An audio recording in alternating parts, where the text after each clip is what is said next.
When mind is still, then truth gets her chance to be heard in the purity of the silence.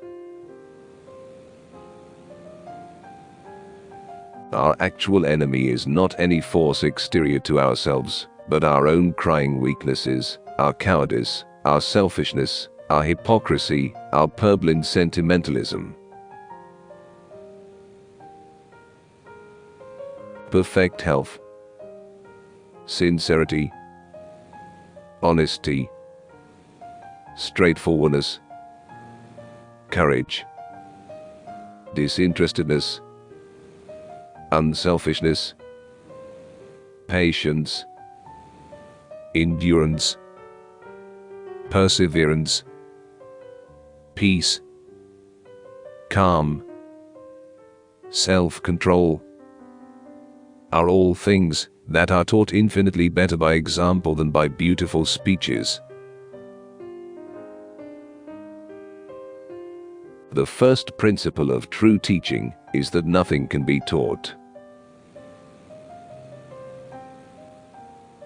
A quiet mind does not mean that there will be no thoughts or mental movements at all, but that these will be on the surface, and you will feel your true being within, separate from them, observing but not carried away.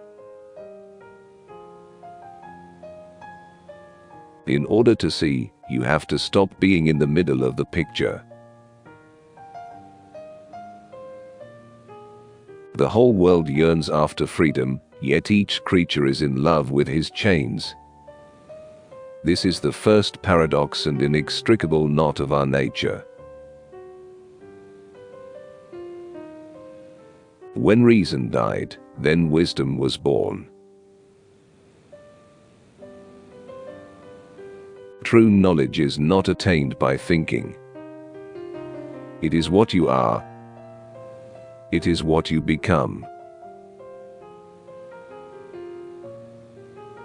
Each victory gained over oneself means new strength to gain more victories. Live within. Be not shaken by outward happenings. The divine truth is greater than any religion, or creed, or scripture, or idea, or philosophy. Peace is the first condition, without which nothing else can be stable. Evolution of consciousness is the central motive of terrestrial existence. Love is the keynote, joy is the music, knowledge is the performer. The infinite all is the composer and audience. What is God after all? An eternal child playing an eternal game in an eternal garden. Remember that you are at an exceptional hour in a unique epoch, that you have this great happiness, this invaluable privilege of being present at the birth of a new world. Trust the divine power, and she will free the godlike elements in you, and shape all into an expression of divine nature. He who chooses the infinite has been chosen by the infinite. Life is life, whether in a cat, or dog, or man. There is no difference there between a cat or a man. The idea of difference is a human conception for man's own advantage. The consciousness of the seer is a greater power for knowledge than the consciousness of the thinker. The perceptual power of the inner sight is greater and more direct than the perceptual power of thought. There is nothing small in God's eyes. Let there be nothing small in thine. The cup has to be left clean and empty for the divine liquor to be poured into it. One who loves God finds the object of his love everywhere. The practice of yoga brings us face to face with the extraordinary complexity of our own being. One mighty deed can change the course of things. A lonely thought becomes omnipotent. Detachment is the beginning of mastery. By your stumbling, the world is perfected.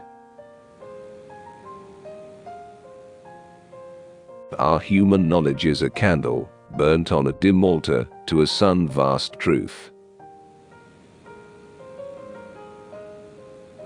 The mind has these four levels: physical, vital, body, higher mind.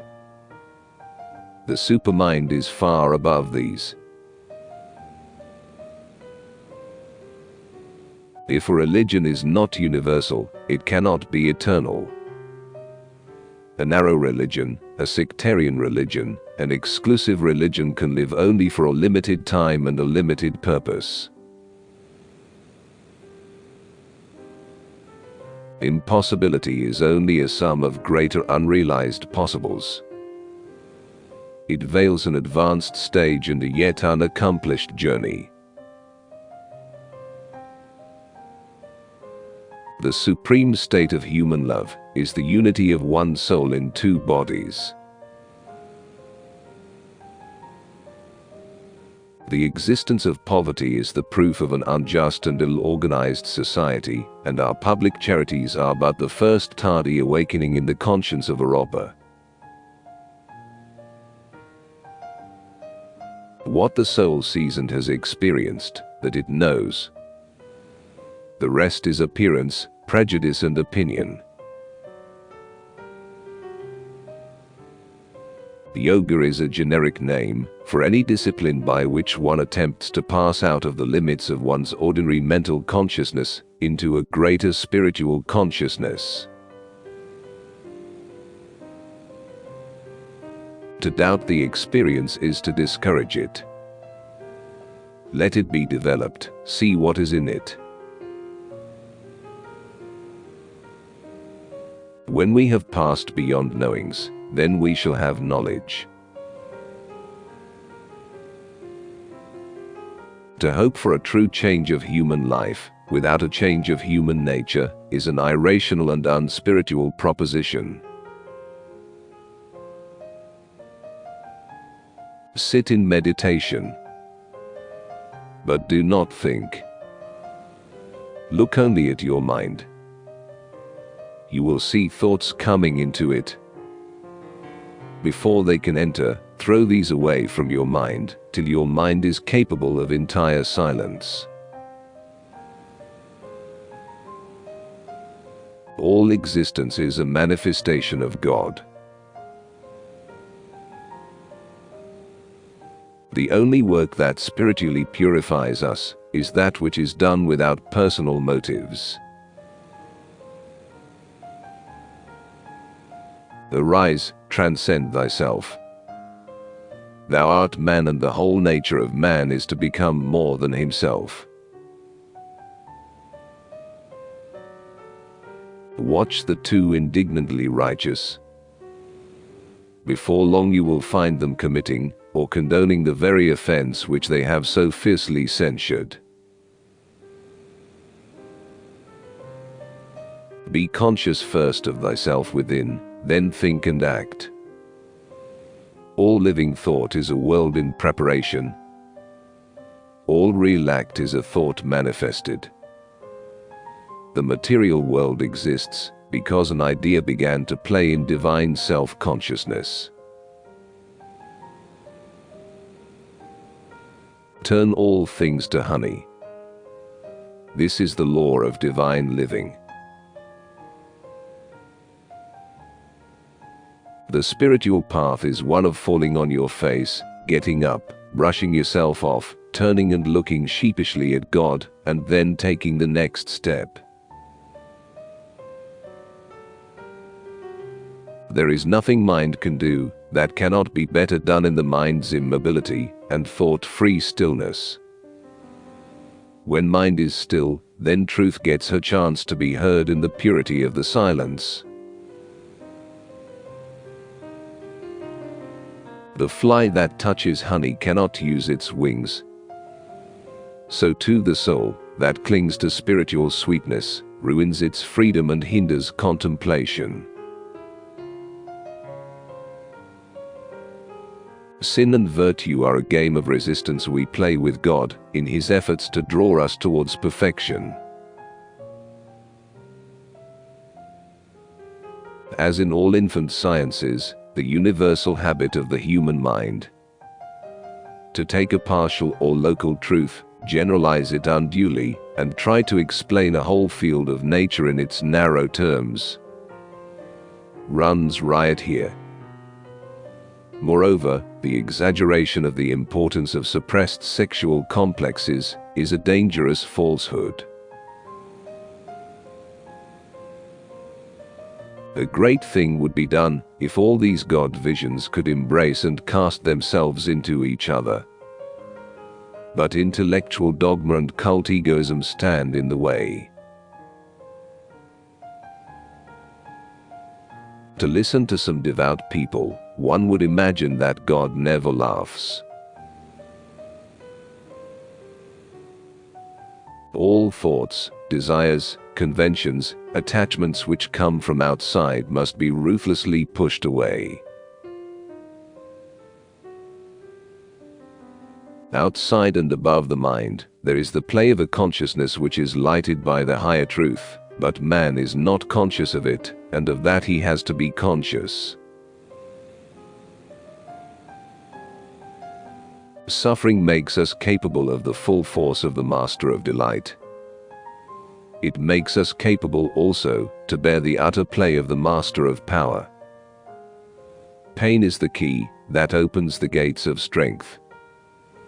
It is the high road that leads to the city of beatitude. Genius discovers a system. Average talent stereotypes it till it is shattered by fresh genius. The great are strongest when they stand alone. A God-given might of being is their force.